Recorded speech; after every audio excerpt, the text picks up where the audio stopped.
Исәнмесез, турыдан туры эфирда Татарстан хәбәрләре, студияда Айгөл Бәдретдинова бүген программада. Коронавирусқа каршы прививка ясый башладылар. Вакцинацияны 7-нче хастаханәдә башкаралар. Дальше монардан башка никак без вакцинации. Беренче батыр йөрәкле кешеләр белән Фәрүзә Мәҗитова аралашты. Волонтер булырга теләүчеләргә ни эшләргә һәм аларның эше нидән гыйбарәт? Бүгенге көндә безгә 100 волонтер җитми. Бигрәк тә машина йөртүче волонтерлар кирәк. Авыруларга дару үләшүче волонтерлар белән Илдар Сафиуллин да аралашып кайтты. Йоршаллы шәһәре маршрутлары буйлап шушы көннәрдә яңа зур автобуслар йөри башлаячак. Зур автобуслар булса, ул бик җиңел җайлы булыр иде. Аларны Илшат Аюпов күреп кайтты. Юышты, сындырмыйды. Беренчедә менә шундый юка. Физик мөмкинлеге шикле балаларга бирелә торган подгузник белән әлеге сабыйларның ата-аналары ни өчен канәгать түгел? Бу хакта тулырак Рания Брахманова. Ковидка каршы уйлап табылган Эпивак корона вакцинасын бүген Татарстанда сыный башладылар. Безнең республика клиник тикшерүләр узарга тиешле 5 төбәк исемлегенә кергән. Россия буенча 3000-нән артык кешегә прививка ясалырга тиеш, шуларның 500-е бездә. Алар ковид яктыру куркынычы булган урында эшләүчеләр, табиб, укытучы, Роспотребнадзор хезмәткәрләре. Аларны үз теләкләре белән сайлап алалар. Фәрүзә Мәҗитова репортажы.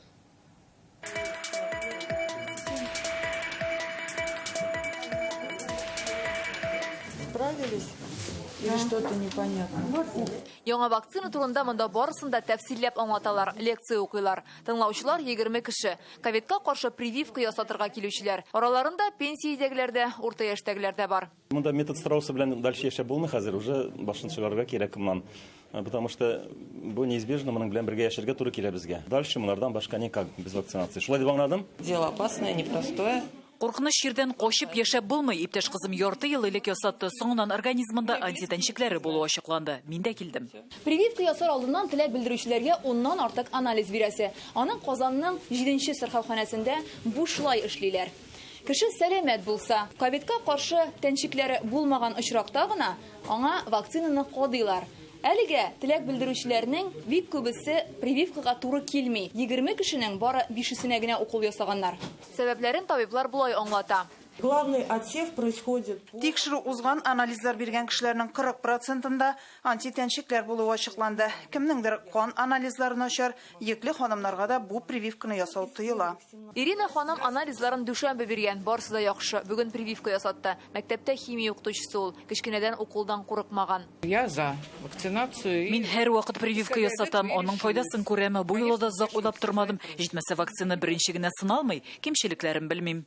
Бер кешегә 2 укол тиеш, икенчесен 3 атнадан соң кадыйлар. Прививка ясаткан кешеләрнең сәламәтлеген 6 ай дәвамында табиблар күзәтәчәк. Алар пандемияны бары вакцина белән җиңеп булачак ди. Он точно не вызовет заболевания, но принесет очень большую пользу. Вакцина 500 доза, әмма аны кадар өчен 650 кешене алдан тикшерәләр, чөнки барысы да туры килми. Теләге булганнар 7-нче сырхауханәдәге контакт үзәккә шалтырата ала. Фәрүзә Мәҗитова, Александр Лобанов, Яңа Гасыр каналы. Коронавируска тестны кая тапшырырга мөмкин, ул кайчан әзер була? Халыктан шундый сораулар буенча кайнар линиягә 200-дән артык шалтырату килгән. Укытучыларга мәктәптәге дәресләрдән соң өйгә кайтканчы ук киемнәрне алыштырырга киңәш итәләр. Көннәрнең кинәт салкынайтып җибәрүе коронавирус инфекциясе таралуга ничек йогынты ясый? Татарстандагы эпидемиологик хәл турында Илдар Сафиуллин. Хәзер ковид кына түгел, сезонлы авырулар да баш күтәрә. Аларны йыктыру куркынычы зур булган урыннар уку йортлары. Узган тәүлектә 75 укучы иртәнге фильтрны узмаган. Сегодня на разобщении находится. Хәзер 17 сыйныф карантинда, шуларның 15-е Казанда, берәр сыйныф Кукмара белән Әгерҗедә. Татарстан буенча 439 укучы карантинда утыра. Гомумән алганда тулысынча ябылган мәктәпләр юк. Сентябрьдән мәктәп укучылары, студентлар һәм педагоглар арасында коронавирус йоктыруның 206 очрагы теркәлгән. Укытучыларга мөмкин булганча өйгә кайтканчы киемне алыштырырга киңәш итәләр. Если она является той же формой, в которой они приходят домой, то это риски. Аэропорт кунакханәләр даими тикшерелеп тора, саклану кагыйдәләрен бузулар турында кайнар линиягә хәбәр итәргә мөмкин. Россия күләмендәге бердәм телефон номеры 21 ноябрьдән эшләй. Аңа 200-гә якын кеше шалтыраткан. Күпчелеге тест нәтиҗәсен узак көтәсе дип зарлана. Роспотребнадзор таләбе буенча ул лабораториягә килгәннән соң 2 тәүлектән әзер булырга тиеш. В 4 фактах. 4 урында кагыйдә бузу очраклары булу турында мәгълүмат килеп иреште. Хәзер Роспотребнадзор идарәсе җентекләп тикшерә. Әгәр шуннан да кагыйдә бузылган икән, тиешле чаралар күреләчәк. Бу атнада коронавируска тестларны тагын бер шәхси клиника үткәрә башлады. Татарстанда 2 миллионга якын тикшерү уздырылган. Коронавирус йоктыручылар районнарда да арта. Соңгы тәүлек эчендә Ярчаллы, Спас һәм Шүпрәле районнарында яңа очраклар теркәлгән. Авыр хәлдәге пациентлар аерым игътибарда. Һәр көн шалтыратышалар һәм үзенең пациентлар турында сөйләшәләр. Зур центр бар, шул курацияны алып баралар. Пациент начар хәлдә булса, зур центрларга китерәләр. Кышның беренче айы декабрь чагыштырмача салкын һава торышы белән башланып китте. Ләкин коронавирус инфекциясе йоктыру өчен моның бер дә куркынычы юк дип белгечләр. Киресенчә, көннәр салкын булгач, кешеләр урамга азрак чыга, димәк, аралашма аз дигән сүз. Ләкин ничек кенә булмасын, барыбер куркынычсызлык кагыйдәләрен төгәл итеп үтәү шарт. Илдар Сафиуллин, Гадел Миндубаев, Яңа Гасыр каналы. Татарстанда коронавирустан тагын 3 кешенең үлүе билгеле булды. Барысы да 71 яшьлекләр. 2 хатын-кыз һәм 1 ир-ат, өчесе дә хастаханәдә ятканнар, башка авыруларда булган. Шулай итеп, республикада COVID-19дан үлүчеләр саны 141-гә җитте. Узган тәүлектә тагын 90 татарстанлыга коронавирус диагнозы куелган. Вәзгыять киеренкеләнә. Мондый күрсәткеч республикада соңгы тапкыр май аенда теркәлгән иде. 17 кешене хастаханәгә озатканнар, 73-е өйдә дәвалана. Иң күп йоктыручылар гадәттәгечә Казан белән Ярчаллыда. 2 шәһәрдә дә 30-дан артык Узган тәүлектә Россиядә тагын 25 меңнән артык кешедә коронавирус ачыкланган, 589 кеше үлгән. Бу пандемия башланганнан бирле иң зур сан. Мәскәүдә соңгы тәүлектә 5 меңнән артык кеше вирус йоктыра, Санкт-Петербургта 3,5 артык очрак, Түбән Новгородта 500-гә якын, Ульяновскида 257, Удмуртиядә 176, ә Башкортстанда 142 кешедә коронавирус ачыкланган. Волонтерлар җитми. Коронавирус йоктыру очраклары көннән-көн артып торганда, авыруларга дару таратучыларга кытлык зур. Бигрәк тә үз машинасы белән йөреп ярдәм итәргә теләүчеләргә ихтыяҗ арта. Хәзер республикада 300 кеше препаратлар өләшү белән шөгыльләнә, тик бу гына аз. Волонтерлар эшчәнлеге турында алдагы репортажда.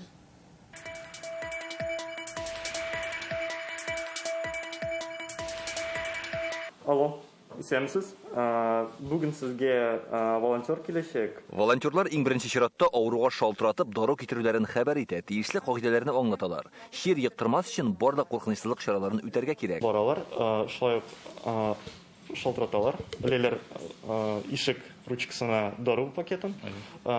5 метрга китәләр ишектән. Я начал лично. Мин волонтерлык эше белән җәйдән шөгыльләнә башладым. Пандемия чорында мохтаҗларга азык-төлекләр тараттык. Хәзер дарулар өләшәбез.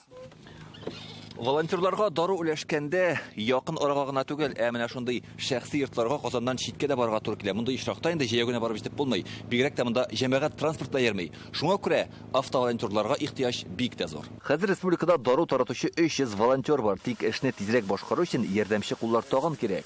Волонтер сау сәламәт һәм 65 яшьтән өлкән булмаска тиеш. Бүгенге көндә безгә 100 волонтер җитми. Бигрәк тә машина йөртүче волонтерлар кирәк.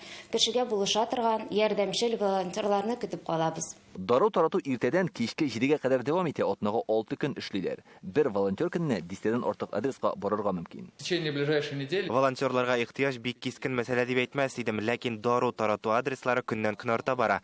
Берничә көн эчендә волонтерлар рәтенә 50 кеше кушылса, безнең эштә тоткарлыклар булмаячак. Гадәттә волонтерлар үзләре дә каядыр эшләй. Шуңа авыруларга дару үләшкәндә аларга якынрак адресны билгелиләр. Волонтер булырга теләүчеләр экранда күрсәтелгән телефон һәм электрон адреслар буенча элемтәгә чыгала.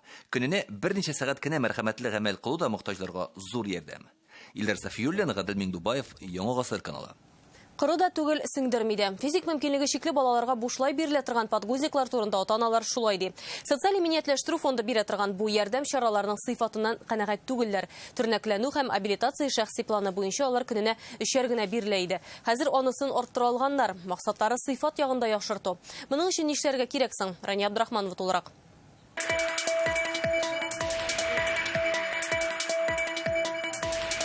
Алар беренчедә менә шундый юка кәгазьдән генә тора бит инде. Аңа күләм тизәк күләме бик аз сыя. Икенчедән ябыштыргычлары бик тиз йыртылып чыга ди Гөлназ Бариева. 15 яшьлек улы Камилгә соңгы вакытта шундый подгузниклар биргәннәр. Егеттә ДЦП, закон буенча социаль иминиятләштерү фондыннан алар аңа бушлай бирелә. Киштән яткыран кидереп, иртә белән инде ул җыртылып чыккан була. Ул бит инде төнлә белән җоклаганда гомумән дә селкенми дип әйтим инде, мин аны үзем әйләндереп салдым. Шуңа күрә менә шулай инде сыйфаты начар. Менә шундый ятып тора торган балаларның да подгузниклары шулай җыртылгач, ул активрак булган балалар, үрмәли торган балалар ничек кулланадыр инде ул подгузникларны дип уйлыйм. Возможно, эти подгузники не так и плохие, но они рассчитаны на детей обычных. Владлена Труханова да шундый ук проблема белән очрашкан. Свою дочку сравню, да? Менә мин үз кызыма туры китереп карыйм. Аңа 9 яшь. Бу подгузник аңа беренчедән бер генә тапкыр кеше йомышын йомышларга җитә. Икенчедән сыйыклык авырлыгы белән ябыштырганчы үзелеп тә чыга.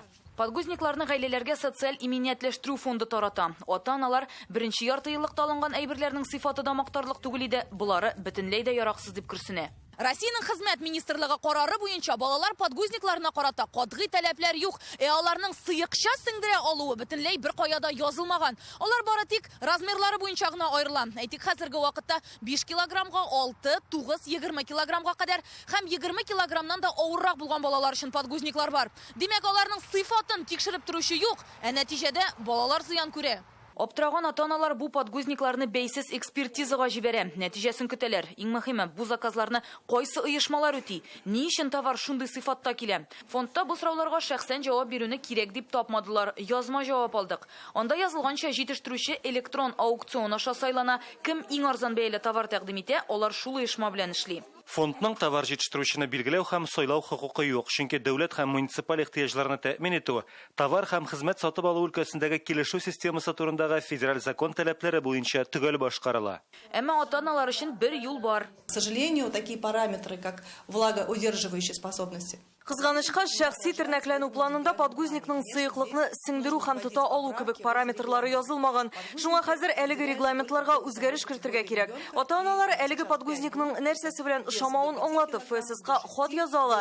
Безнең идарәгә мөрәҗәгать итәргә дә мөмкин. Бездә үз чиратыбызда регламентны үзгәртү өчен кулдан килгәнне эшләр идек. Инвалид баласы булган ата-аналарның шундый бердәмлеге бер нәтиҗәгә китерде инде. Әле ноябрь ахырында гына Россия хезмәт министрлыгы карарына үзгәреш керттеләр. 8 яшьтән өлкәнрәк балаларга хәзер тәүлегенә 5 подгузник бирелә башлаячак. Хәзер инвалид балаларның ата-аналары ФСС белән хезмәт министрлыгына хат юллый. Анда товарның сыйфатына таләпләрне арттыруны сорыйлар. Рания Абдрахманова, Илшат Мөхәммәтов, Алмаз Зыятдинов, Яңа гасыр каналы. Яршал урамнарында ниһаять күп кеше сыйдырышлы автобуслар йөри башлаячак. Аларны бүген җәмәгатьчелеккә тәкъдим иттеләр. Исегезгә төшереп узык, ел башында финанс проблемалары сәбәпле муниципаль оешма зур автобусларны лизинг оешмасына кайтарырга мәҗбүр булды. Бу исә халыкта канәгатьсезлек уятты. Менә хәзер 75 кеше сыйдырышлы 3 автобус маршрутка чыгарга әзерләнә. Алар гына проблеманы хәл итәрме? Бу турыда Илшат Аюпов.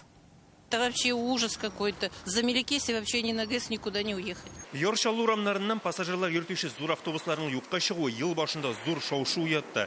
Физик мөмкинлеге чикле кешеләр, балалар, коляскалы әниләр кичкенә автобусларга утыра алмый интегә. Бу пассажирлар ташучы предприятиенең бурычларына бәйле иде. Алар акчасын түли алмагач, автобусларын лизинг компаниясына кире кайтардылар. Яңа автобуслар алу буенча эш шәһәрдә кичекмәстән башланса да, пандемияга тоткарлык ясаган. Һәм менә ниһаять 3 яңа автобус маршрутка чыгарга әзер. Это будет еще плюс. Безнең 2 зур автобус йөри иде инде, буларны лизинг компаниясе аша алдык. Автобус бәясе 6 миллион 350 мең сум. Документ эшләре тәмамлануга төп проспектларга чыгарабыз. Яңа МАЗ автобусының салоны менә шундый якты, киң, биредә балалар коляскасы белән кирү өчен дә бүтән мөмкинлекләр тудырылган. Монда 25 урын бар, басып исә 75 пассажир бара ала. Да. Колясочник. Автобуслар дизель ягулыгында эшли. Салонда кондиционер бар, электрон түләү җайланмасы урнаштырылачак. Киләчәктә аның йөришен глонасс аша карау мөмкинлеге дә булдырырга уйлыйлар. Это будет постепенно. Бу эш алга табада дәвам итәчәк. Төрле лизинг оешмалары белән көн саен сөйләшүләр алып барыла. Түгел ничә автобус кайтачакны әйтә алмыйбыз. Декабрьдә тагын берничәсен кайтартабыз. Шулай җиткәнчә кадәр. Шәһәр халкы зур автобусларны түземсезлек белән көтә. Һәр вакыт бит томнавиты була күпчелек. Особенно бигрәк час и пик, иртә кич. У меня у самой 2 детей, и я не могу даже никуда доехать. Минем 2 балам бар. Алар белән бер кая бара алмыйм. Менә чыршы карарга барыр идек. Яңа МАЗ 206 автобуслары шушы көннәрдә автоколаның төп проспектларына чыга. Ярты миллионлы шәһәргә алар кимендә 50ләп кирәк әле. Яршалыдан Илшат Аюпов, Рамил Зәкиев, Яңа гасыр каналы. Киләсе елның апреленә Россиядә эчке су транспорты дигән яңа илкүләм проект башланыр дип көтелә. Ул суднолар төзелешен су буенча хәрәкәт итү һәм туризм инфраструктурасын яхшыртуны күздә тота. Республикада бу өлкәнең киләчәге турында бүген транспорт министры Фәрит Хәнифов җиткерде. Ул имин һәм сыйфатлы автомобиль юллары илкүләм проектына нәтиҗә ясады һәм берничә мөһим яңалык җиткерде. Сегодня вот такой диплом. Его вручал наш друг и товарищ Марат Шкезянович Хуснуллин. Министр кулындагы диплом Татарстанга куелган бишле. Республика 2020 елда имин һәм сыйфатлы автомобиль юллары илкүләм проектын җиренә җиткереп үтәгән 12 төбәкнең берсе. Иң төп күрсәткеч һәлакәтләр саны кимегән. Алга таба автомобильләр еш бәрелешә торган урыннарны нормага китерү мөһим. Ул урыннар бөтенесе список төзелә. Менә шундый һәлак булган урыннар инде. И анда обязательно ремонт эшләре, яктырту эшләре, пешеход, переходный ниләр эшләү буенча эшләр апарыла. Алда эшләр күп әле. Беренчесе, күп балалар өчен бирелгән җир участокларына юл салу. 8 ел буе чишелеш тапмаган бу проблема президент кушуы буенча безнең республикада үзенчә хәл ителә башлый. Башта юлларга вакташ җәяләр. Төзегән вакытта халыкка бит кран апкырырга кирәк, техника белән җөртергә кирәк, материаллар апкырырга кирәк. Шуның өчен шушы вакытта өчсез гына киңлеге дә киң түгел, шул 4 метр шамасы юлларны урам буйлап салып бирегә. Киләсе елга Казанның Вознесение тракты мәсьәләсе дә хәл ителергә мөмкин. Аның схемасын язга раслаячаклар. Ул юл Мамадыш трактын бушатыр дип көтелә. Башкаладан чыгу өчен тагын бер юл барлыкка килә дигән сүз. Республикада транспорт һәм юл өлкәсен яхшыртырга тагын бер илкүләм проект ярдәм итәчәк. Ул Владимир Путин кушуы буенча эшләнә. Эчке су транспорты дип атала. Бездә Идел, Чулман елгалары булуын, Карап төзү заводы эшләвен исәпкә алсак, бу проект яңа заказлар китерер, пассажирлар санын арттырыр дигән өмет бар. Сегодня во многих наших реках Бүген безнең күпчелек елгаларның киме белән хәрәкәт итү юлларында суның тирәнлеге нибары 2 метр, ә ул 4 булырга тиеш. Безгә әле яр буе инфраструктурасын да булдырырга кирәк. Причаллар, дебаркадерлар, ягъни кимәләр туктый торган урыннар. Киләсе елларга тормышка ашырылачак иң зур проект М12 трассасы. Шундый ук түләүле трасса Мәскәү белән Санкт-Петербург арасында да бар. Хәзер безнең эшче төркем алар үрнәген өйрәнә. Чем күбрәк без теге ачыклы сөйләшәбез, кешедә сораулары да кими, ризалыкка да тизрәк киләбез. Киләсе елга республикада 175 чакрым юл төзекләндерелергә тиеш. Министр әйтүенчә, 2024 елга республикадагы юлларның 85% нормативларга туры килергә тиеш. Фәйрүзә Мәҗитова, Сәрия Хәбибуллина, Марат Зайдуллин, Яңа Гасыр каналы. Бүген Торлатта үй туйлары нефтчеләр өчен социаль ипотека программасы буенча төзелгән торак кулланылышка тапшырылды. 27 фатирлы яңа йорт Кояшлы урамында урнашкан. Каршыда гына заманча балалар мәйданчыгы. Бу быел тапшырылган беренче күп катлы йорт. Торлатта тагын шундый 4 йорт төзергә җыйналар. Аларда бюджет өлкәсендә эшләүчеләр һәм ятим балалар торачак. Квартира шикарная, большие комнаты, светлая, все рядом. Дымоходлар үзенчәлекле, içine нержавеющийдән куеп ясалган тимердән выходка хәтле. Бу инде кандидатлар барлыкка килеп, обрушаться етмәскә тиешле. Россия оборона министрлыгында эшләгән түрә Евгения Васильева иҗаты Казанга килеп җитте. Рәссамнарның йөзен нәрсә кызарта? Реальное время интернет газетасынан укыгыз.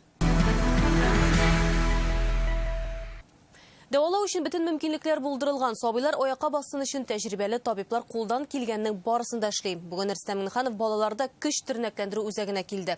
Аны оештырган Хәйрия фонды 2016 елдан Татарстанның социаль хезмәтләр күрсәтү реестрына кертелә һәм авыру баласы булган гаиләләргә ярдәм итә. Әти-әниләр белән президент нәрсә турында сөйләште? Руслан Хөснетдинов шул хакта. На данный момент у нас 5 реабилитационных центров в Республике Татарстан. Әлеге тернәкләндерү үзәге бу елның июнендә ачыла. Балаларны сауыктыру өчен монда заманча җиһазлар кайтарылган. Рөстәм Миннеханов тернәкләндерү үзәге белән бүген җентекләп танышты. Аңа дәвалау бүлмәләре, спорт залы, сенсор кабинетларын күрсәттеләр. Кунаклар бар дип тормыйлар, дәресләр бара. Шул арада президент биредә дәваланучылар белән аралашырга да өлгерә. Хорошо себя ведешь. Молодец. Как тебя зовут? Семен, молодец, мы рады тебя видеть. Шунда ук Семенның әнисе Татьяна Шибатнева үзенең гозерен җиткерә. Вы могли бы уделить свое внимание, проконтролировать тот вопрос, чтобы учителя могли во-первых, контролировать, уметь с такими детьми общаться. Самое главное — сопровождать их. Классические Да, школы, если он тянет по интеллекту, почему нет, это очень правильно. Я знаю, что нужно для этого. Давайте. 13 яшьлек Тимур күрми һәм йөри алмый, әмма музыка дәресләрен ярата. Җырга сәләтле. Бүген аны президент тыңлады.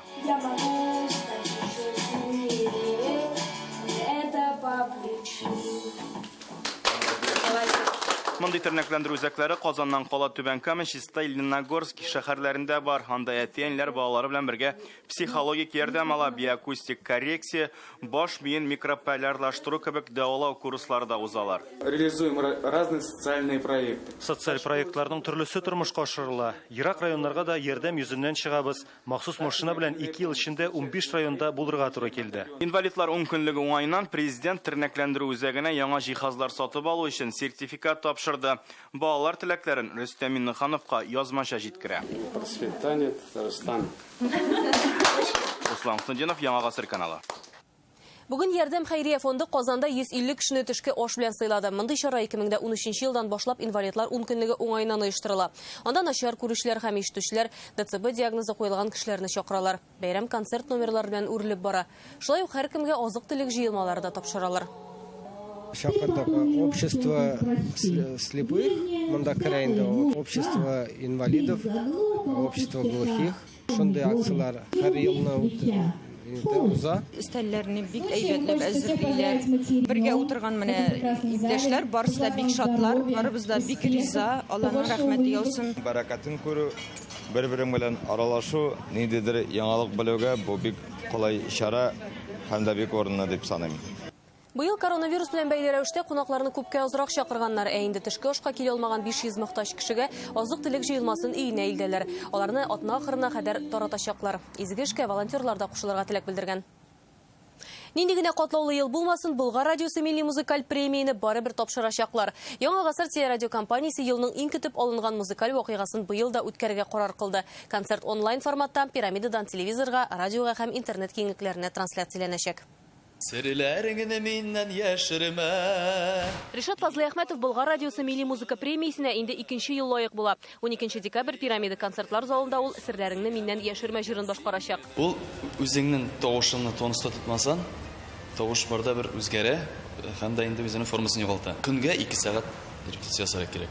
Безнең вәгъдәләрнең аклары. Азат Абитов белән Гөлсирин Абдуллина да алтын йолдыз лауреатлары. Пандемия булуга карамастан яңа җырлар, программа әзерлиләр, тормыш һәм иҗат дәвам итә. Бергә булганыбызга яңа җыр әзерләгән икәү дигән без шул җыр белән катнаштык. Менә безгә тамашачылар зур бәя бирделәр. Булган концертлар аеруча күңелләргә якын. Аннан соң инде без катнашкан идек февральдә бугайма. Шушы көннән бирле без көттек. Үзебезнең тамашачыларыбызга, көннәребезгә тавышлар биргән, аларга рәхмәт әйтергә. Болгар радиосы милли музыкаль премиясе быел 8нче тапкыр тапшырыла. Шулай ук пирамида күңелләшү үзәгендә, әмма тамашачыларсыз. Чөнки кем белгән, кеше киләме, юкмы.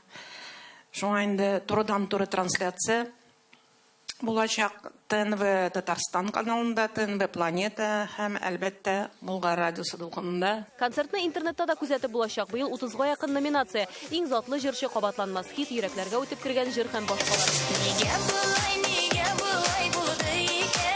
Алып баручыларга быел Татарстан миссы Зөлфия Шәрәфиева кушылачак. Елдагыча башкаручылар гына түгел, җыр авторлары да бүләкләнә.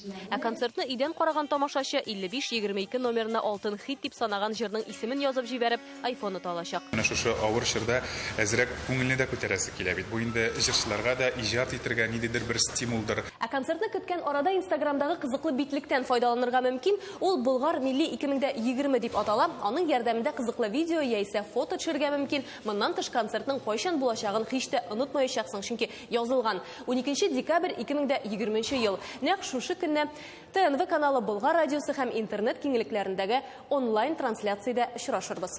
Айгөл Бәдретдинова, Илшат Мөхәммәтов, Яңа Гасыр каналы. Әлегә шундый яңалыклар иде, кичләрегез матур үтсен, исән-имин булыгыз.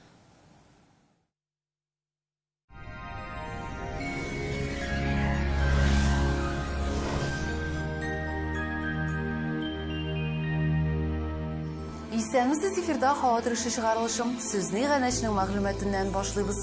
Данил Майстер белән берлектә барлык нечкәлекләрне исәпкә алып, җиренә җиткереп эшләнгән уникаль аш бүлмәсе ясагыз.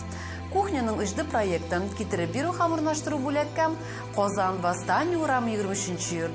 Телефон номеры 26766. Данил Майстерга һәр клиент кадерле.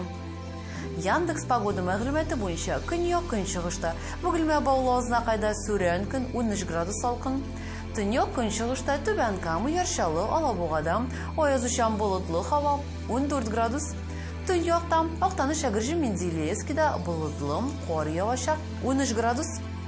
Төньяк көнбатыштан Парша, Кукмара, Балтачта явым-төшемсез 12 градуска кадәр суыта. Көньяк көнбатышта Болгар-Буа, Чүпрәлдә болытлы көн 14 градус салкын. Чистан Нурлатмада, Чирмешәндә аязучан болытлы һава явым-төшемнәр көтелми 15 градус салкын. Төнлә республикабызда урыны белән 20 градуска кадәр суыта. Юлларда бозлавык сак булыгыз. Доктор Ост федераль шелтәрнең медицина үзәге сезгә операциясыз һәм авыртусыз умыртка баганасы һәм буыннар белән булган проблеманы хәл итүдә ярдәм итә. 12 ел дәвамында Россиянең 10 шәһәрендә клиника табиблары ярдәмендә 39 меңгә якын кеше операция ясамыйча ярдәм ителгән. Яхшы протез читтә торсын. Доктор Ост медицина үзәгенә нигез салучы Оксана Кузина сүзләре. Үз пациентларыбызга без катлаулы хирургиялар аша дәвалануны киңәш итмибез. Авыртуны бетереп, какшаган буынны артрозның соңгы стадиясендә некроз вакытында да торгызырга мөмкин. Операция һәм протез урынына бары тик бер укол. Хәзер үк доктор Ост медицина үзәгенә ярты бәясенә кабул итүгә языл. Мәркәзебез Казанда болытлы, урыны белән кар явачак, көндез 10-12 градус салкын, җил төньяктан уртача тизлектә. Атмосфера басымы төркемеш баганасының 770 мм тәшкил итә. Һаваның чагыштырмача дымлылыгы 81%. Җирнең магнит кырым тыныч. Һава торышы турында әлегә менә шулай иде, киләсе очрашларга кадәр.